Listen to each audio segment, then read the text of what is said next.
It's a jinky run to get up here, Robert, isn't it? You've been doing jinky runs all night. Did you enjoy yourself? Yeah, it was good. I felt as if I'm kind of getting back to where I want to be. And try to get more 90 minutes under my belt and try and put a performance in for obviously the team and try and contribute. But as I say, it wasn't to be tonight. So I just think we need to take our chances if we want to try and be champions. Yeah, we'll talk about the game a bit in a minute. I want to ask about yourself because you've come back from what we all know is a horrible, horrible injury, and you can kind of see in the games that you've had you're really getting back into it. I'm guessing you're a bit stiff now, but you've been getting back into the game from a personal point of view.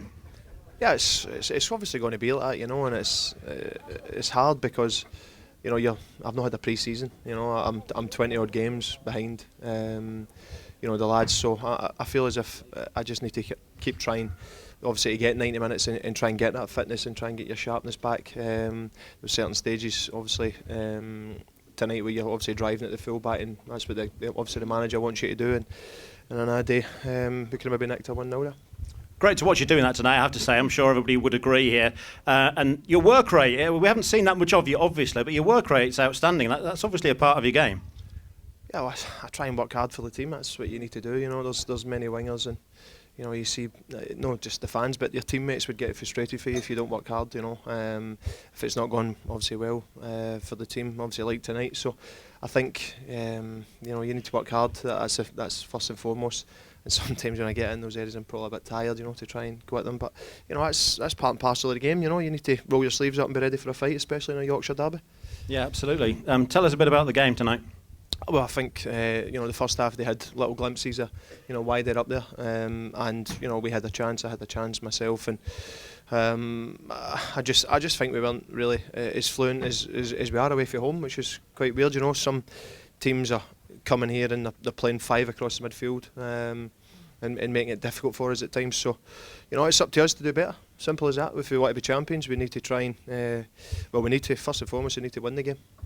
Yeah, a point's not a bad result, clearly. We wanted 3. Yeah, of course. I think, especially put pressure on the other teams that are playing tomorrow. That was why we're all disappointed, I think the managers, he says in there, I'm proud he's well done. On another day, maybe we could have nicked it, but we need to create more chances. We need to take them when they come along as well. So, we'll get back to the training ground and work hard.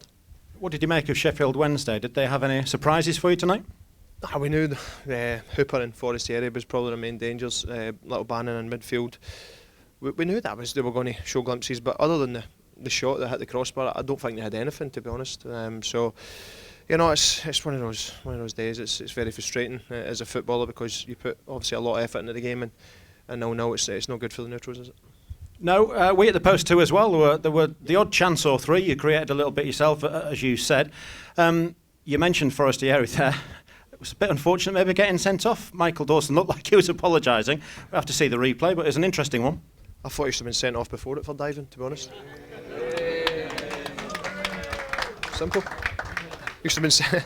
You're holding it here, you want me?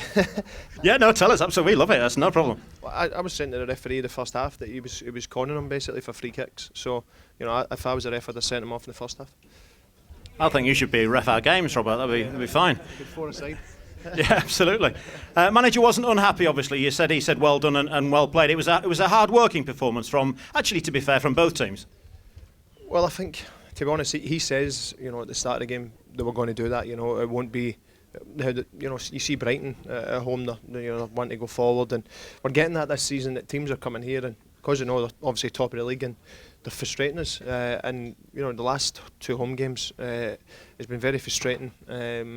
Coming in after the game because that's not the way these teams play at home, but they're coming here away from home and they're just parking the bus basically. But fair play to them in the first half. They tried to knock the ball about, but the second half we were controlling it and we just couldn't break them down.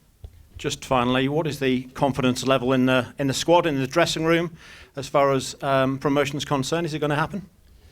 Well, we are confident that we can win every game, definitely. Even away from home, you've seen a different team the turn of the year. We're set for the Burnley game, but we didn't really deserve to get beat that Burnley game, I thought, as well. So, we're working hard, we are. But it's one of those situations at home, but we just need to a little bit of magic, like obviously Diame did the other night. If Cluck has his chance, obviously they're one that hits the post, but you know, we need to have that cutting edge to try and go on and win the games, and I think that'll be the difference for obviously being champions. Let's hope so. Let's hope so. Ladies and gentlemen, your man of the match, Robert Snodgrass. Hang on one sec. Take some pictures.